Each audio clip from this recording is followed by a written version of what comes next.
Hey everybody, it is the end of the month. I can't believe it. It's already going to be July tomorrow. So it's time for our Myth and Monsters episode. This is Yes. Myth and Monsters episode 5 of Eat, Drink, Write, an Urban Fantasy Whiteboard, which I guess is 26.25. Right. Yeah. Yeah. We get a little in there with our numbering.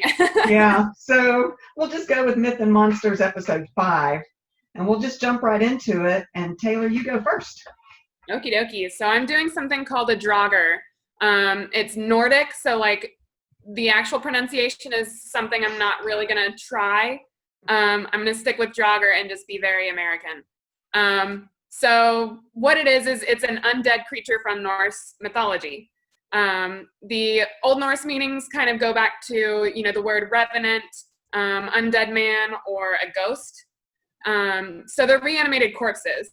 And unlike ghosts, they do have a corporeal body with similar physical abilities. Although some sources that I saw as I was researching this say that they have superhuman strength and can also increase their overall size at will. So they can become ginormous. Yeah.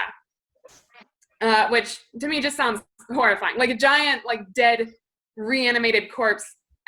No, that just sounds awful. It reminds me of the undead giants in Game of Thrones. Yeah, that's what it reminds me of. Okay. And I would not want to come up against one of those. So these guys live in their graves, and they're often said to be guarding a treasure or valuables that they were buried with when they died. Some sources say that they also appear in wisps of smoke, and it smells heavily of decaying flesh and rotting flesh. Yeah. Gross. I would not be a fan of that. Yeah, so it's said after a person's death, the main indication that they will become a Draugr is that they're not horizontal. And as I was reading this, I was like, what does that mean? Why? What does that mean exactly? And it is basically they're instead found in an upright or sitting position. The dead body is. So that it's something about that just creeps me out. And it didn't explain if they died sitting up or that kind of thing. It was just they just said, if the body is not horizontal, then they're more likely to become a Draugr or reanimated. Oh, how weird. Yeah. So I thought that was especially creepy. It said that most people that become a Draugr are mean, nasty, or greedy people. So they're typically not good people who end up being reanimated. But it's also said that you can become a Draugr through infection by another Draugr. So if someone is killed by one, then it's likely that they will also become one the next night. And so it seems to be a fast kind of transformation according to that source. So I use a few different sources, Wikipedia being one, and all that kind of stuff. But yeah, so apparently you can become one through infection, or you can just be an evil person, or apparently you can just be sitting up as a body and you're more likely to become one. Whatever. Apparently they're different from zombies. So something about the way that the corpse is reanimated makes them very different, which I read something about lesser anima or animus or something like that. And then Draugr are self-animated as opposed to being animated by something else, like a necromancer or something. They slay their victims in a lot of different ways. So they can crush them while in their gigantic forms, which no thanks. Just I'd rather not be a splat on the ground. That just, no thank you. Eating them. So they'll just eat people, which I feel I might rather be crushed than so, and then drinking people's blood, so kind of vampiric Interesting style.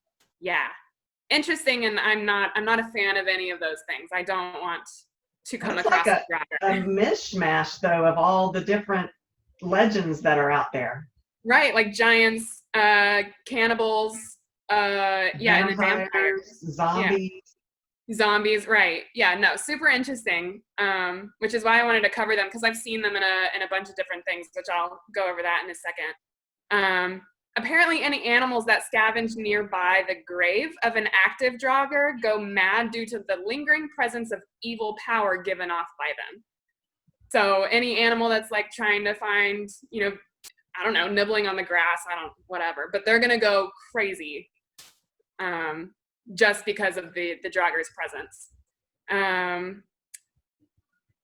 Yeah, they couldn't be killed unless the body was mutilated. So like even if you like attack a Draugr and like get it down, it's probably gonna get back up because it's undead. So like mostly, the typical fashion of getting rid of things like that is beheading or burning until they're ash and then scattering the ashes, like that kind of thing. Otherwise, they'll keep coming back.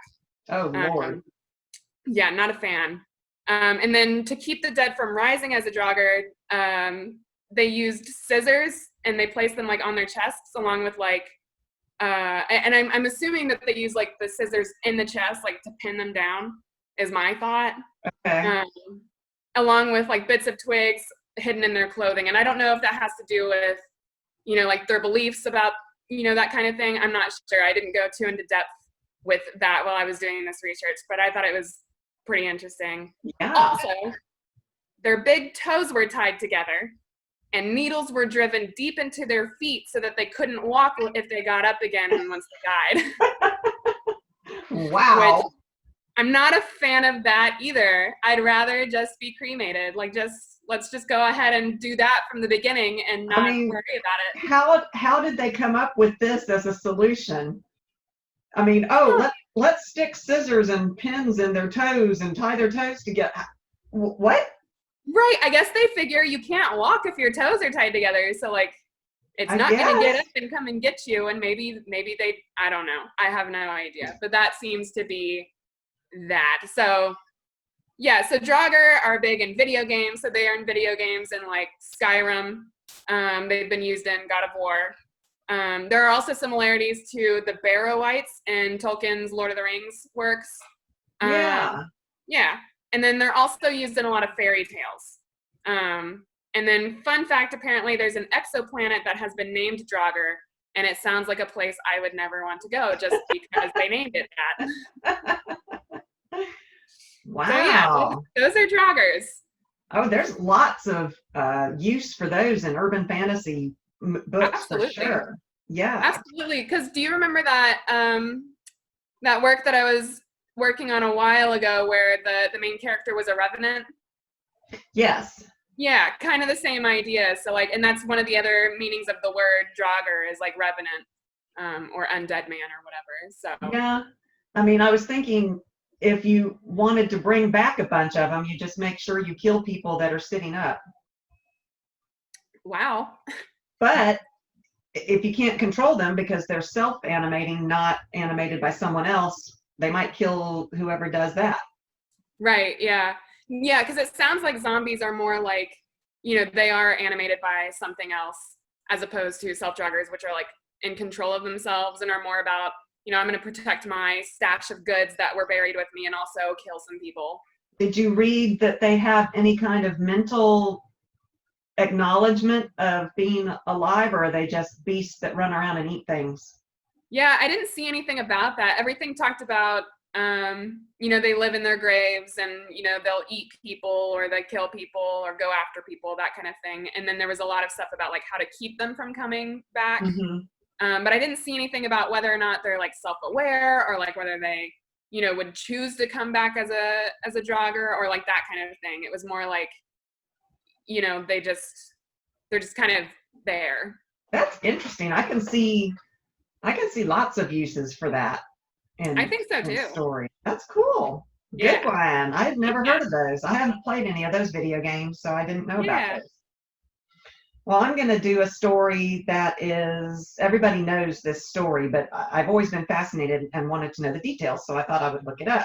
The Roanoke Colony, the disappearance of the Roanoke Colony. Yeah. So back in the 1500s, that was when they started to want to come to colonize what's now the United States.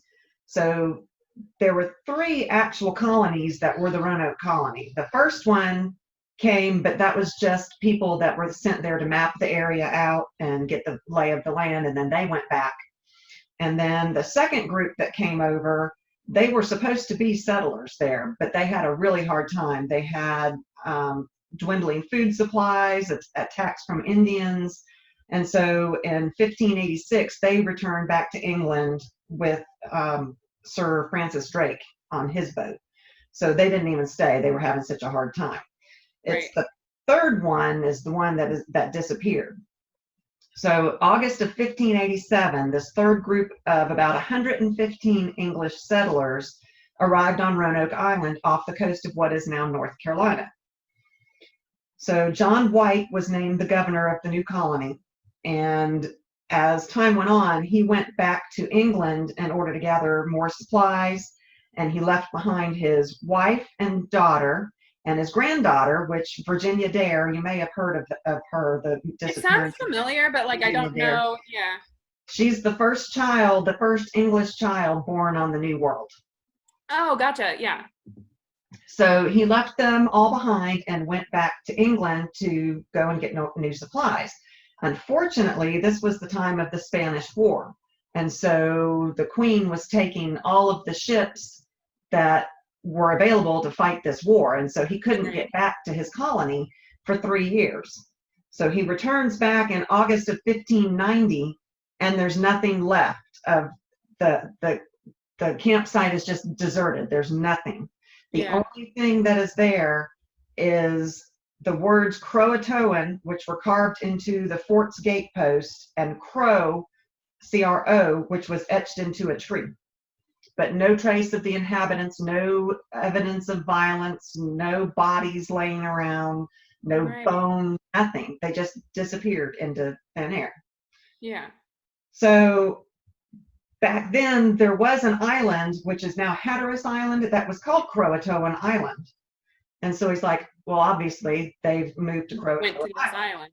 Yeah. And that was about 50 miles away, but he went and searched there, and there was nothing there. So they just disappeared off the face of.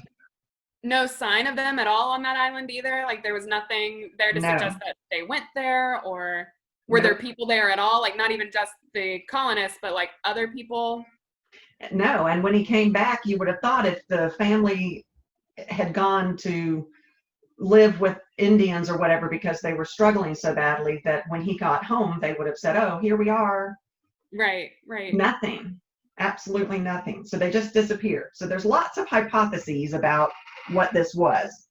Perhaps the colonists were killed or abducted by Native Americans, which is possible. But if they were killed, they weren't killed there because no bodies were found. Or if they were killed there, bodies were all taken away. Right. Which would be weird. That would be weird. Another theory is that they tried to sail back to England on their own and got lost at sea. Oh, that's a thought. Yeah, but I don't know that they had a boat. That's fair. Yeah, because I was just thinking, if he left to go and get supplies, then obviously they were low on supplies, so it makes sense that they might leave. It does. Another theory is that they met a bloody end at the hands of Spaniards who marched up from Florida, which they were in the middle of the Spanish War. Right, but then again, still, why no bodies, no sign of that? And that's a fairly distance. That's a fair distance from Florida to North Carolina. Yeah. To go and just take away 115 people. Right. Yeah, that's very strange. Another theory is that they moved further inland and were just absorbed by friendly tribes, which is, to me, that makes sense. If they were having a hard time and there was no food and various tribes were willing to help them, come live with us. Right.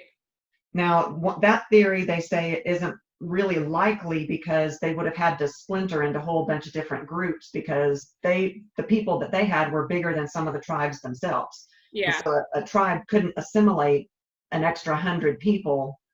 And so they would have had to be different batches.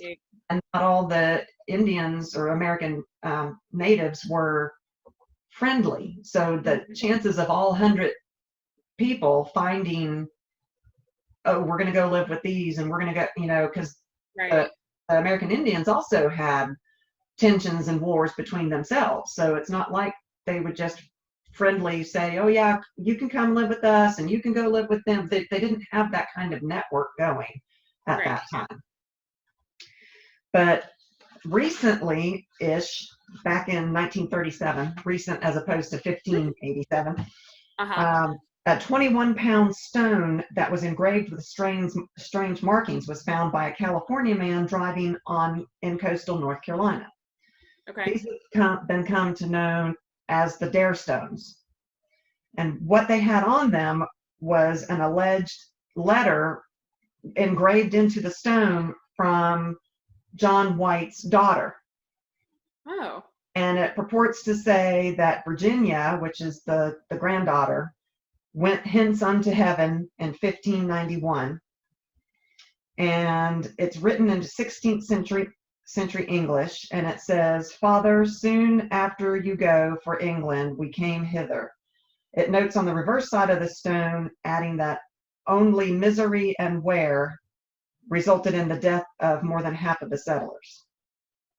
Wow, but like, where are the, I imagine if that happened, like, where are the grave sites and like, where is like that kind of thing? Yeah. And what also happened is that stone was bought by Grinnell University in Gainesville, Georgia. And then after that, a whole bunch of these stones appeared. And so it's thought that they were hoaxes, but the first one could possibly be real. Could be so real, right? It could be. I can see disease wiping out a whole bunch of the settlers, and those would have been buried somewhere on site, which maybe by the time he came back 3 years later, the gravestone, it might have been overgrown or whatever. Right. Because it sounds like it happened right after he left. Yeah, and then 3 years passed since then. Yeah, and then the ones that survived might have been taken in by Native Americans. Yeah. So there's lots of urban fantasy stories that use this in their fiction. And I haven't read any of them, but I went on to Amazon just to look and see, and there's a whole bunch of them. Stories from the point of view of an American native, stories of a point of view of one of the settlers. So there's a lot that you can do with it. But it's interesting fodder for urban fantasy stories. I mean, think of the what ifs. What if Croatoan was a monster that required sacrifice? Because I think somewhere I read that the Native Americans called the place where they settled the forbidden area. Yeah. So maybe it was forbidden because this monster lives there that requires sacrifice, and the Native Americans were more than happy to sacrifice the colony for that year's sacrifice. Right. What if it's an ancient evil that was awakened by the bumbling of the settlers into this forbidden land that they weren't supposed to be in? What if John White made a deal with the monster, sacrificing his colony to get something else? What if he said, you know what, you can have my colony? I don't know. Right, yeah. What if it's a creature that comes back every 430 years and we're now due? Good. It is 2020 after all. That is, you're not wrong. It has been a year, and it would be that year.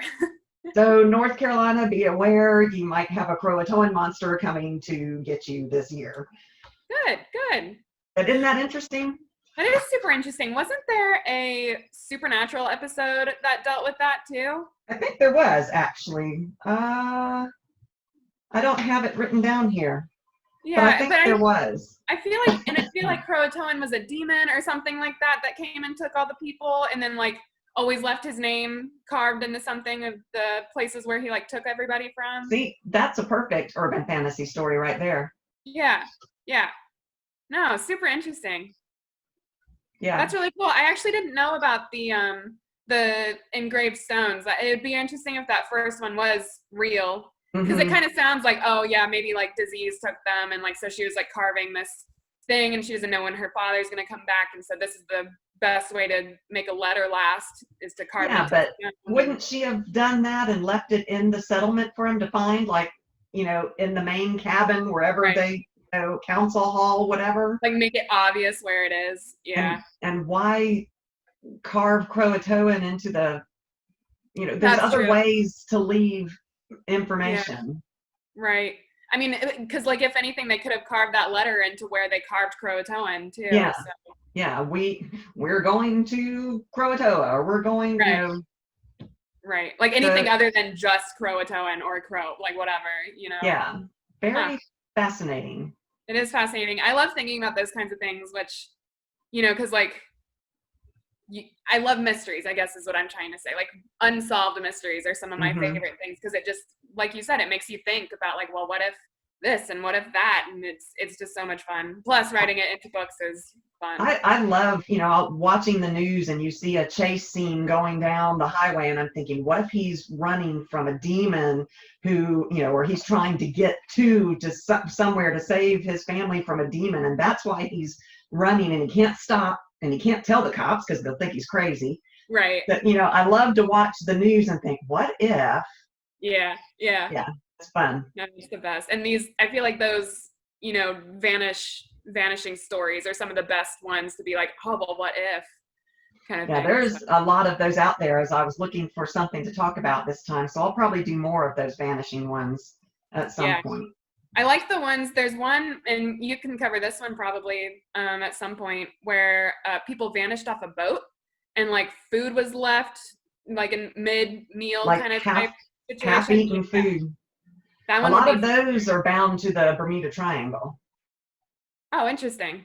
I always hear about like, oh, all this stuff happens in the Bermuda Triangle, but then it's like there's always Mythbusters, who are like, well, the Bermuda Triangle actually has like the same, stats as any other area, blah, blah, blah, that kind of thing. So interesting. Yeah. Now, the whole Bermuda Triangle, there's a Devil's Triangle that is on the exact opposite side of the world. Jordan covered that one time. Yeah. So it's interesting. There's all kinds of ideas. Yeah, I mean, there were weird theories about the Roanoke Colony too, like aliens came and took them. Oh, of course. Which, I mean, is possible, I suppose. I guess. I mean, maybe, right. Got me. Maybe they time traveled and went somewhere, I don't know. There was a disappearance when I read that this guy was walking along and tripped. And as he tripped, he screamed and disappeared in thin air. I've read some about those, and those are so interesting. People actually saw this happen. And, so one of those theories, to me, he probably, he could have teleported. He's about to hit the ground, and that fear juiced up whatever power he had, and he teleported.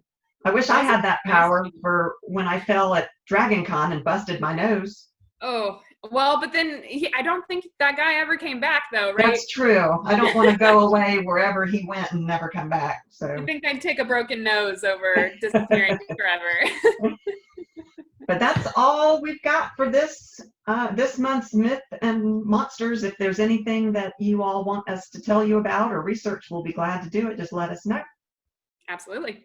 All right. Thank you all for listening. Thanks, guys.